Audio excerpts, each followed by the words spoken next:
আসসালামু আলাইকুম। আজকে আমরা আসছি পান্তাপাড়া ৯ নম্বর ওয়ার্ডে সাইফুলের বাড়িতে। আসলে আমার দোস্ত বা মিতা বলতে পারেন, তার বাড়িতে আসছি। আসলে আজকে কাজটা আছে, আপনাদের একটা অত্যাধুনিক পাইপ দেখাবো। আসলে আমরা সচরাচর যে পাইপ দিয়ে কাজ করি, এখন আবার বাজারে একটা অত্যাধুনিক পাইপ আসছে, যে ভিগো আরএফএল কোম্পানি পাইপটা নিয়ে আসছে। ৪৫ ডিগ্রি বা ৬০ ডিগ্রি পাইপটি বেঁকা হয়। আসলে অত্যন্ত ফ্লেক্সিবল পাইপ, পাইপটি দিয়ে কাজ করে অনেক মজা। পাইপটি দ্বারা কাজ করে অনেক মজা। দেখছেন আসলে এইভাবে হঠাৎ কোম্পানি আমাদের কাজের স্বার্থে পাইপগুলো তৈরি করছে অনেক, এবং পাইপগুলো ফাটে না এবং অনেক মজবুত। পাইপগুলো অনেক মজবুত।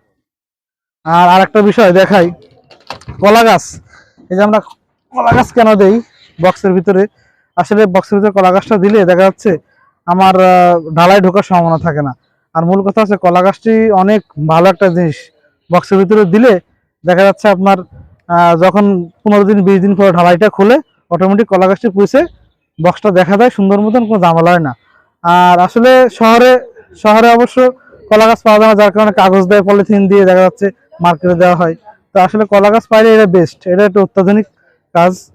আর আমাদের যে ছাদটা দেখছেন, এই ছাদটা মোটামুটি ৩,০০০ স্কোয়ার ফিট, তিনতলা ফাউন্ডেশন, ৩,০০০ স্কোয়ার ফিট। ৬টা রুম, ডাইনিং, টয়লেট, কিচেন দিয়ে মোটামুটি বেশ অনেক বড় কাজ। বাবু একটু ঘুরে দেখাও। আমাদের এসির লাইন, 4টা রুমে এসির লাইন দেওয়া হয়েছে, 4 রুমে এসির লাইন।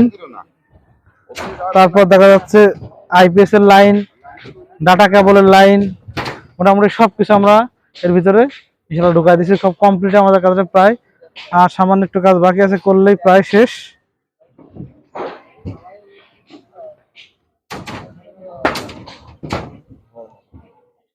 ঠিক আছে।